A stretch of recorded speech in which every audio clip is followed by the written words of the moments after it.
And so over the last 2 years, I've been very involved in kind of starting up this new study that Tony was setting up for us here.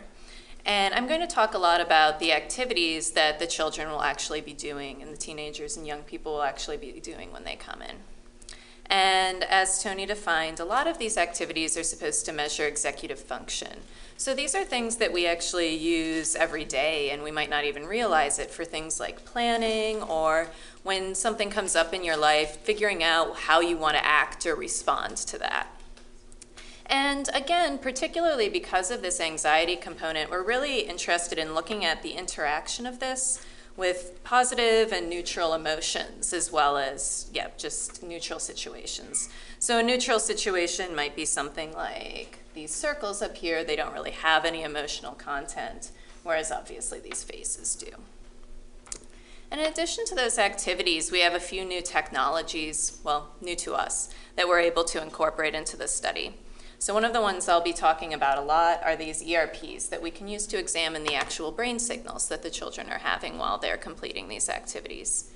We won't have time to go into all of this, but just to mention it, we'll also be able to look at the children's stress reactivity by looking at a hormone that we can actually just find in the saliva. So it's very easy, non-invasive for the kids to do, and see how they're reacting throughout their day of testing to the stress that they might experience doing a whole day of tests with us. We'll also be doing more MRI work. Anyone who's had a child participate recently might have been in one of our studies that does MRIs. And this kind of allows us to see what areas of the brain are connected to each other and kind of how the brains are organized. And finally, all the children will do some interviews with our wonderful clinicians to kind of get an idea of all of the things that the symptoms they might be experiencing in their daily life. So that's a lot of talk about our study, but if a picture's worth 1,000 words, an experience is probably worth about 1,000 pictures. So I want to actually try out one of our activities with all of you. And if any of the young people here have already done this, maybe you can help your parents out. So we're going to do what Tony called our whack-a-mole game. We usually call it a go-no-go.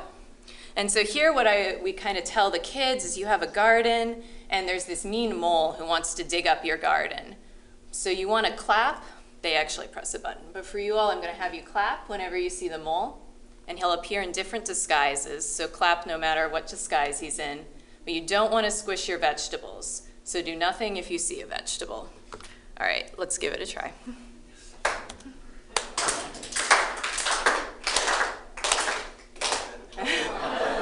Excellent. You're all very good participants. So as some of you might have noticed, it's actually kind of hard to not clap to the vegetable after you've kind of gotten into this habit of clapping for the mole. And we see that same thing in the young people who come into the studies.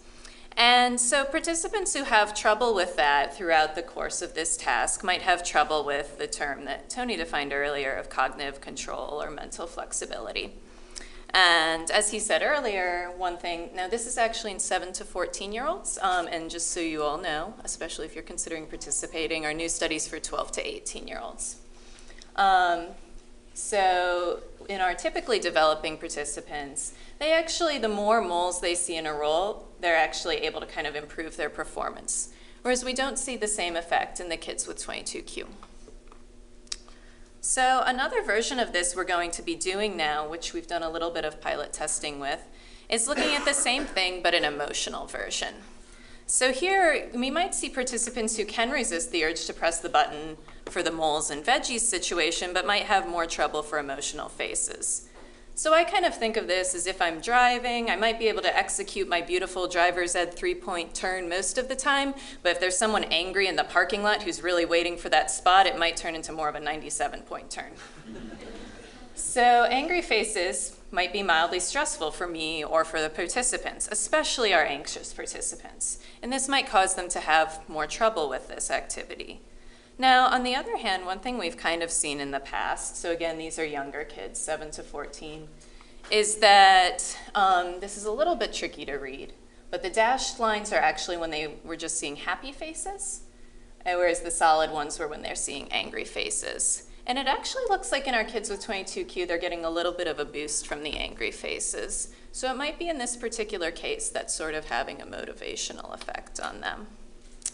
So these last two activities we're looking at kind of impulse control, both in the face of emotional or non-emotional situations. But something else we're really interested in looking at is actually attention and being able to control what you're paying attention to. So in this activity, which we kind of saw earlier, the participants will see 3 circles. But what the experiment tells them to do is they tell them, your job, participant, is just to pay attention to the middle circle. And we tell them a color that they're supposed to look for. So in this case, they would be looking for a red circle. And so the participant then has to press a button whenever they see that color that they're looking for. So button number 1 for red, and a different button if it's any other color. And so the thing is, though, even though the participant is only supposed to pay attention to the middle circle, they might be distracted by these 2 circles that are to the side. And this is especially true if one of the circles to the side is the color they're looking for. So for example, if they're supposed to look for a red circle in the middle, some participants are going to mess up when they see a red circle to one of the sides. And so in mild cases of this, you can kind of think of this as being related to being distracted in the classroom. And the other thing that I'd mention, though I want to emphasize that these aren't the same thing, is that in more severe cases, this can be related to kind of some of the unusual thinking that you might see in more severe psychosis disorders. So thinking that something is really important when it's actually not.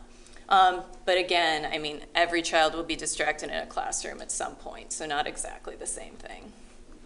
And we haven't run as many participants on this yet, but it does seem like in general people can actually be influenced by this distractor. And for both of these, I'll actually be talking a little bit more about some of the really cool information we can get from the ERP signals as well. So again, we also have an emotional version of this one. And so in this one, the participants will actually look at 3 faces rather than 3 circles. And again, they'll be told, you're just supposed to look at the center one, and we'll give you an emotion that you're supposed to look for. Maybe it's happy or maybe it's angry. And they have to press a button when they see that particular emotion. And so this, in the attention case, is kind of something that you all might experience at talks, is you're supposed to be paying attention to what's going on up here, but if you had a really angry neighbor, you might be paying more attention to them, like, ooh, why are they so angry? And have more trouble focusing on me talking or the slides that I'm showing. And so again, it seems like our participants in this case actually do have lower accuracy in the angry faces than the happy faces. But for this, we can actually get even more detail with our new ERP technology. So for the ERP, this actually isn't one of our participants, but I really like this photo. This works because the brain actually produces different electrical signals. And we can measure things like when the participant is paying attention or particular types of thought or remembering. I always say to the participants, we can't actually read your mind. If you're daydreaming, we won't know what you're daydreaming about. But we get some simple information like that. And we do this by using a special head cap, like this kid is wearing, that lets us record these signals. And the electrodes actually just rest on the head, so it's totally non-invasive, comfortable, easy to do. And an example of this, and this is the type of signal, kind of what it looks like in general. And an example of this that I'll show you now is it can allow us to tell the difference between a participant who's paying attention to something on the left, right, or middle of the screen. So something that we've just recently looked at that has a left, a right, and a middle of the screen are these face examples. So very simply put, there's a signal at around 200 milliseconds where what you see here is a curve that's negative, so that means it's going below the center line. Means that the child is distracted by a face to the side. And here I actually collapse across both left and right because we aren't necessarily interested in left versus right. Whereas positive is actually very interesting in that it's not even just that they're paying attention to the middle, but it's that they're stopping themselves from being distracted by one of these faces to the side. And the first thing you'll probably notice is most of these lines actually are going down. So it seems like in a lot of cases there's distraction. This one green line here is for the children who are typically developing. if we tell them to look for a happy face, we tell them what you care about right now are happy faces, they're able to suppress those angry distractors.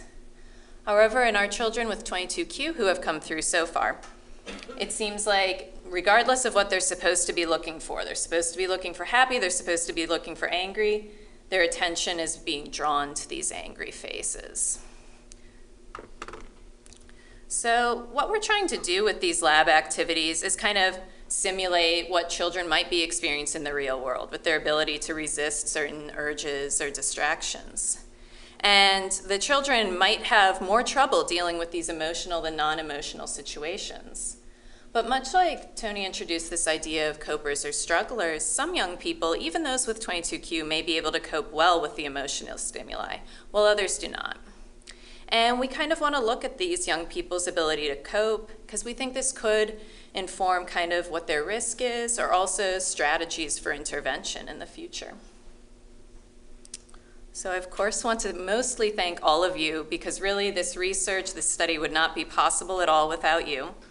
And my mentor, Tony Simon, and all members of the lab, past and present. There's even more that have been listed here, as well as the funding sources.